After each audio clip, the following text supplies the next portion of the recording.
President Erdogan's AK Party have been in power since 2002, when they became the first openly religious party to win power in a state that has been tightly controlled by a secular nationalist military structure.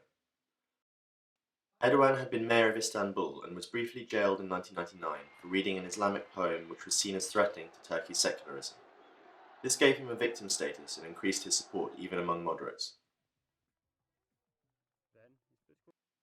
Throughout the 2000s, Turkey's economy grew rapidly, and the AKP was credited for its concentration on infrastructure development and economic modernization, which improved the living standards of many ordinary Turks. At the same time, Turkey moved closer to Europe, with institutional reforms as part of Turkey's ongoing EU accession talks. Turkish politics has often been characterized by paranoia and conspiracy, and in 2009 the government accused military personnel of attempting a coup against Erdogan and charged them in the Ergenekon trials.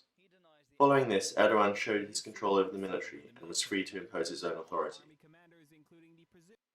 In 2013, a split emerged between the AKP and one of their biggest supporters, the Jemaat movement of Fethullah Gulen. This religious and social movement had strongly supported Erdogan, but their rival power structure, with many members in prominent positions in the police, media and judiciary, appeared threatening to the AKP's political hegemony.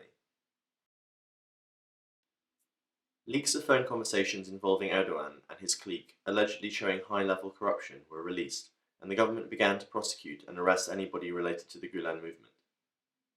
Around the same time, the Gezi Park protests erupted against government corruption, attacks on the press and encroachment on personal freedoms.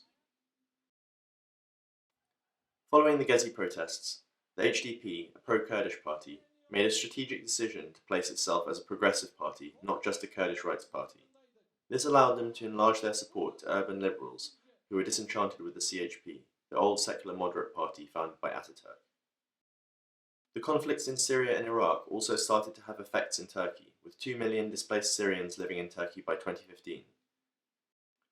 The Turkish economy also started to slow down, as instability resulted in less foreign investment, which has traditionally supported the economy. In the June 2015 elections, the AKP failed to win an overall majority for the first time since 2002.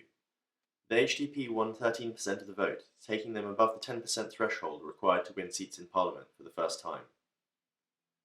However, the inconclusive election result was followed by more political instability when the peace process between the government and Kurdish PKK militia broke down. In 2013, the PKK and government had declared a ceasefire, but following suicide bombings of Kurdish groups in Suruç and Diyarbakir in summer 2015 by suspected ISIS terrorists, the PKK resumed attacks on the Turkish military, who it blamed for complicity in the ISIS bombings. Talks between AKP and other parties to form a coalition government failed, and a second election was scheduled for November. In October, Turkey witnessed its worst ever terrorist bombing against the leftist peace rally in the capital Ankara, again blamed on ISIS. Amid a swirl of conspiracy and paranoia about who is really behind the bombings, about Gulenist conspiracies, Western conspiracies, and other paranoid theories about what is really going on, Turkey will vote again and try to form a stable government.